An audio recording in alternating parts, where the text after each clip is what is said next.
last time that we talked, you started talking about this interesting subject of the legacy brands versus modern brands and what they can learn from each other and what they need to take from one another. Where do you see the main thing that modern brands can learn from those legacy brands, or the other way around? Yeah, I think there are learnings that go back and forth between the two, and also the differentiating factor of like what defines a legacy brand versus a modern brand, because essentially you've got legacy brands that have been here for 50, 60 years and are operating a little bit more modernly than their competitors, because they've taken a page from some of the modern brands, or they've created kind of like a pod under the umbrella to be more focused on innovation and modernization. I think a page from the modern brand really is a definition to what you categorize as modern. Modern, from my perspective, is someone who is a little bit more involved from a forward-thinking content when it comes to your software, your tech, your digital, even your branding, whether it's merchandising, whether it's the platform itself, whether it's the right partners to help take you there.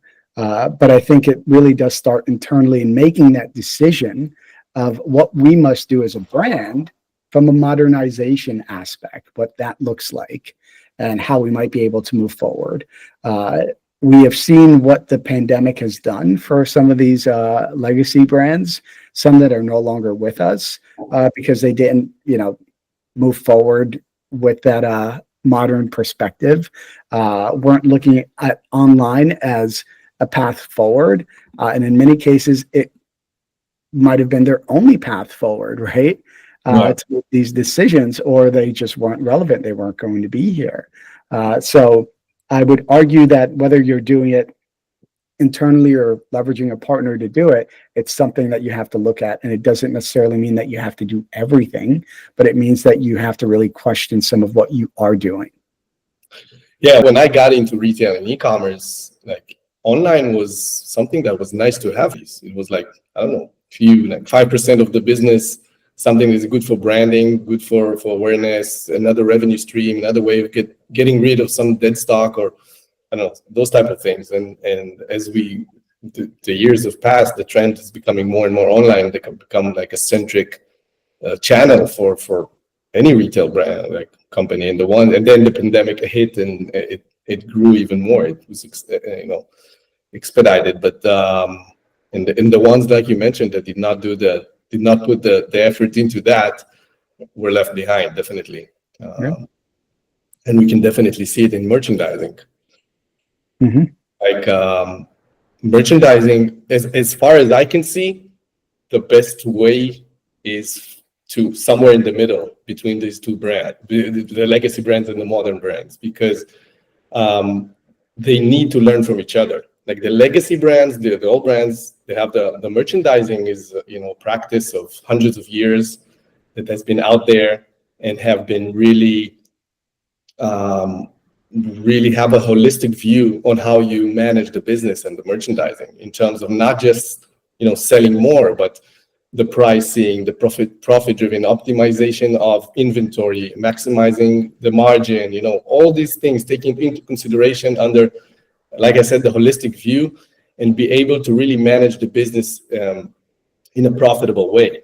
And those the online brands, the modern brands that are more focused from the beginning on, the online and innovation, but more focused on the online, are usually being managed and driven by online marketeers who've built e-commerce, and then they're mostly focused on, sales and converting, and they don't have that retail practice of merchandising of hundreds of years back. But they do have all the innovation, all the right, like all the capabilities and the mindset of doing new stuff, more with a tech stack that is more, AI driven and stuff like that. And I think that when you take that practice and you implement it into those, innovative and new tech and AI, that's where you can really have that synergy and get the brand really forward in terms of their ability to be profit driven, the ability to do better on their online store, and do that not only just increasing sales or just selling more and get stuck with so much inventory in your warehouse.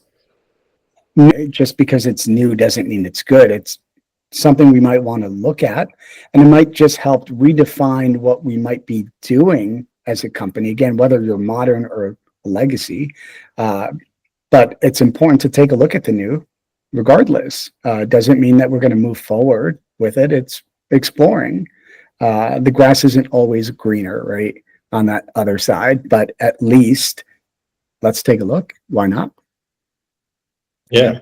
And I really think like anything, like, do you have any other, like from your experience in whether it's marketing or the site itself, that, those brands can learn from each other, and then maybe, when they come together with the knowledge and the know-how of the legacy brands, because they've been here for ages.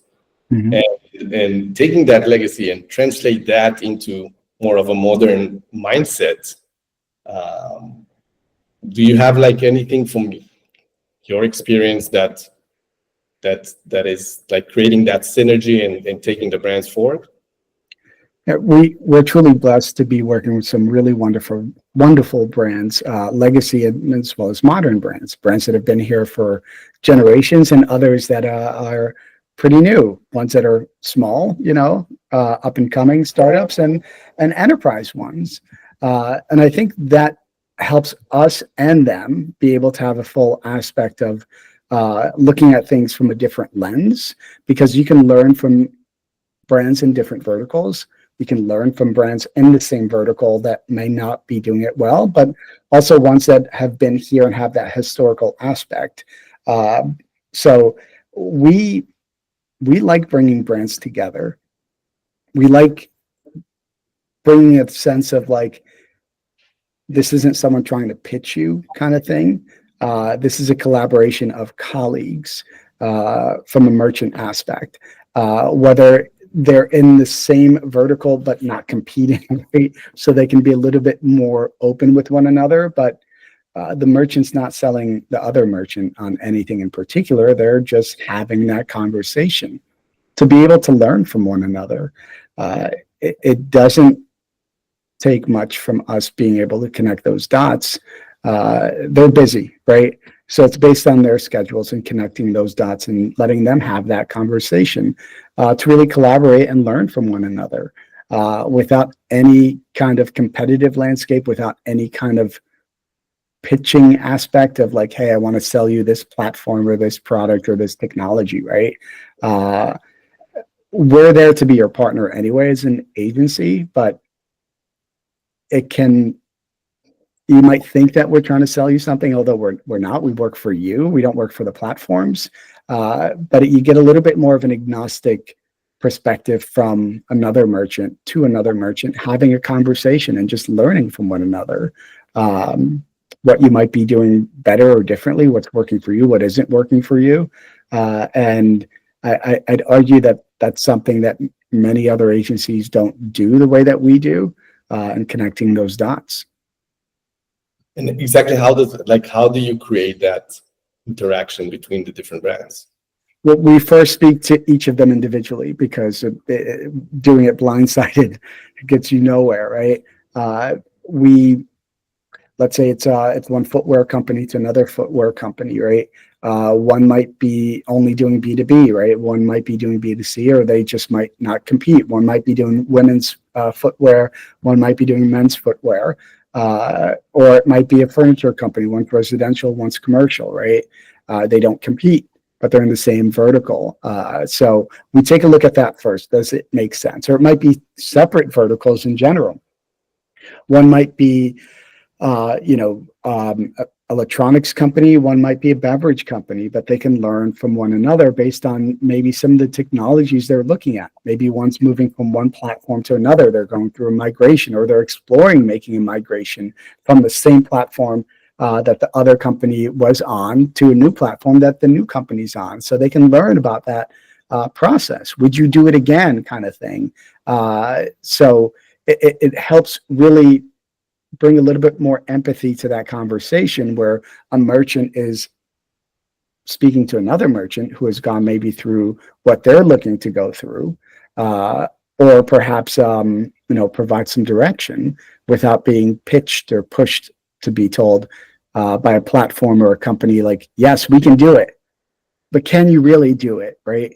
And to what capacity can you do it? Because Salesforce is going to sell you on Salesforce, right? So they're going to tell you it could be done. So with Shopify and BigCommerce or any of the platforms, right? Now, in many cases, these platforms can and will be able to do what you're looking to do. It's based on what can get you there with the best result possible for what your needs truly are within your budget and within your timeline. And you get a little bit more of that element of direction agnostically from another merchant. Yeah, I must say that I love this approach because of getting, those brands talking to each other, engaging. We've seen it. We started doing workshops, merchandising workshops, and we bring like 4, 5, 6 Shopify Plus merchants together in a workshop talking about their pain points in merchandising, and and everybody describes their own pain point and something that they wish to to solve or to get on the table to discuss. And then I give my 2 cents on their problem, but it's really amazing to see how they communicate with each other and help each other and tell them, okay, even in terms of, just sharing a problem, but also, okay, we did that, we did this, you can do that. It's really amazing to see how it's even much more, it becomes more powerful, the conversation of the brands among themselves, than me talking to them about my experience, which was really actually surprising and amazing to me to find out. It's the right thing to do, and it feels good. And I mean, it's a shame that more people don't approach it this way. It's more human-centric kind of approach of let's just do the right thing and connect the people and let them have that conversation, and go from there. And look, here's the thing: we might win, right? We might not, but we did the right thing, and the brands see that. They see that. Our job is with them in mind first and their customers. So we don't always win from it in the short term, but in the long term, heck yeah, we do. Do you feel like it changed your communication or relationship with potential customers, or if they became customers afterwards? Did that way of engaging in the beginning change something in the relationship further on as partners, or customer and agency type of relationship? Yes, the short answer is yes. It's a huge differentiating factor, and people buy from people. It's not always the company, the agency, the platform, right? And I've been on that side of the fence, coming from the merchant side, and have been sold. And I think I wish I had some of these tools of being able to speak to others who have gone through it before making that decision. When you, excuse me, and it's not necessarily a reference, Daniel. It's more like, hey, here's someone that you guys can have a conversation together and go from there. And if you want to speak to others too, cool. But a reference, like, hey, speak to a reference so that you can work with us, kind of thing, isn't enough, I believe. I think having that person to collaborate and talk about things a little bit more intimately, as opposed to someone who's like, hey, yes, this is the right platform. We used it and it works. It's more like, hey, why did you make that decision? What could you do differently? What are the challenges? Not necessarily about like, what is it like to work with Lim, but more like, what is it like to work with this platform? What was the process like? What were some of the challenges and things that we can kind of get in front of to learn from? And that's across, every aspect, whether it's merchandising and some of the challenges they've seen there, right? What can we do differently? What's worked for you? What hasn't worked for you, right? Without being told by that partner, whether it be you or us, right? Like, hey, go forward and move with this. It's really special when you can do something like this. It's a huge differentiating factor, and we're lucky to have access to such wonderful brands who can communicate and collaborate with one another without being pitched or told what to do. We might know the path forward, right?